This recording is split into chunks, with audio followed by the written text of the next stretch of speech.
তোর এরকম লাগতেছে কেন? সারা রাত ঘুমাস নাই? তোর চোখ মুখ এরকম লাগতেছে কে? আরে বোকা ভাঙ্গা বললে চলবো? আর আমি তো এখনো আছি নাকি? তোর ভাই তো এখনো বাচ্চা আছে। কিন্তু তোমার তো সর্বস্ব গেল আবার আমার লাগে ভাইজান। আমি তো আবার তোমার ঘাড়ে বোঝা হয়ে গেলাম। তোমার এত দুঃখ, এই দুঃখ আমি কই রাখি? কান্দিস না রে বোন, কান্দিস না। তুই কানলে আমার সহ্য হয় না। আচ্ছা, আর কেউ না জানুক, আল্লাহ তো জানে। আমি তো জীবনে কারো পাকা দানে মই দিই নেই, কারো বাড়াবাতে ছাই দিই নেই। তখন যদি আল্লাহ আমগো পরীক্ষা নেয় তো নেক। আমার গায়ে তো শক্তি আছে নাকি? হ্যাঁ, আমার হাত পাও তো লুলা না, ল্যাংড়া না আমি। আল্লাহর রহমতে না খায় মরুম না রে বোন। আমার যদি দুই মোটা ভাত জুটে তোরও জুটবো। তুই খালি কান্দিস না। তুই কানলে আমার কিছু সহ্য হয় না রে। তুমি মানুষ না ভাইজান, তুমি একটা ফেরেশতা। ছোটকালে বাপ মা মরে যাওয়ার পর তোমার এই তো বাপ মা হিসেবে জানছি। তুমি তো বাপ মার আদর দিয়ে বড় করছো। আমার দুঃখে যে তুমি রাইতে ঘুমাইতে পারো না, এই দুঃখে তো আমি মরে যাইগা। আরে কি খোঁজ তুই? আমার আবার কি এর দুঃখ? হ্যাঁ, ছোটবেলায় বাপ মরে গেল গা। যে বয়সে আমার বই খাতালে স্কুলে যাওয়ার কথা, সেই বয়সে আমি কোদাল নিয়ে খেতে কাম করছি। মানুষের লাত্তি গুষ্টা খাইছি। দুঃখ আমার কি ছাতা করবো? হ্যাঁ, কি ছাতা করবো? এই মতি মিয়া দুঃখ করে ছেড়ে না, ডরায় না। তুই খালি একটু হাসিস। তোর মুখে হাসি দেখলে দুনিয়ার কোনো দুঃখ আমরা সইতে পারতো না। কি সুন্দর লাগে তুই হাসতে। আর জোরে হাস, আর জোরে।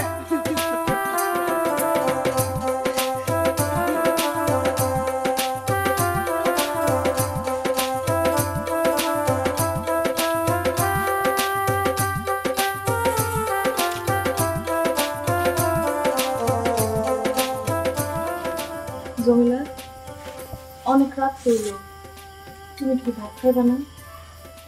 ভাইজান তখন আসতো না হবে। তোমার ভাইজানের আইতে আজকে দেরি হইব। বিল থেকে ফেরার পথে বাজার হয়ে আইব। রাইতে নাকি গোডাউনে মাল নামানোর ট্রাক আইতাছে। মাল বই তুই।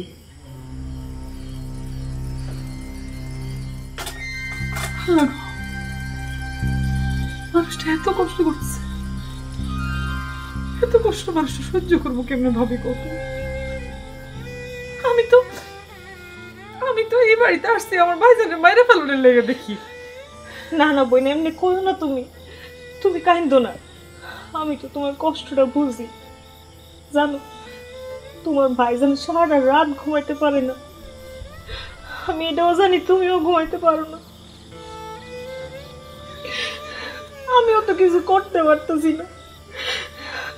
এমন একটা সময় পোয়াতি হয়েছি, আমি তো মানুষের বাড়িতে কাজ করে কিছু একটা জোগাড় করতে পারতাম, কিছুই তো করতে পারতেছি না। বোনরে, আমি তো জানি না যে আসতেছে এই দুনিয়ায় ভবিষ্যতে কি লেখা আছে। তার ভবিষ্যতে অনেক ভালো কিছু দেখাছে। দরকার হলে নিজের রক্ত পানি কইরা তোমার সন্তানরা আমরা মানুষ করব। আমার কপাল যেরকম পোড়া, ওর কপালের ধারে কাছে এগুলো আসতে দিব না। ওরে মানুষের মতো মানুষ করবো, দেখো। হবই, তোমার ভাইজানও এটা কর। নিজে না খায় হইলো, শত কষ্ট করে হইলো নিজের সন্তানের যেভাবে পারি পড়ালেখা করাবো। ছেলে হোক মেয়ে হোক, পড়ালেখা অবশ্যই করুক। আজকে আমাকে এই অবস্থা কেন? একমাত্র পড়ালেখা না করার কারণে। ভাইজান ঠিকই কইছে। ছোটকালে আব্বা মা দুইজনে মরে গেছে একবারে। আমাদের দুই ভাই বোনের আর লেখাপড়া হয় না। কপালটা কি দেখো, বিয়া হয়েছে একটা মুরুখ খুলল। এসব কথা বাদ দাও। যা যাওয়ার তা গেছে, যা হওয়ার তা হয়েছে। এসব ভাববার লাভ নাই। এখন আর পিছনের দিকে তাকায় সময় নষ্ট করার মতো সময় নাই। এখন তোমার সামনের দিকে তাকাইতে হইব, সামনে আগাইতে হইব। বই, তুমি নিজের একটু শক্ত করো, তোমার দেখা তোমার ভাইজন একটু শক্তি পাইবে। হবে, ঠিকই কইছো। আর কান্দুম না, আর কান্দুম না। ওখান থেকে বাচ্চা থাকুন লড়াই করতে, সেইটাই করুন। হ মায়াগো জীবন মানে লড়াই করে যাও। তুমি কাজ করো, আমি তোমার ভাত বেড়ে আনতেছি। ঠিক আছে, চলো দুইজনে মিলা খাই। আমি তোমারে খাওয়াই দেব।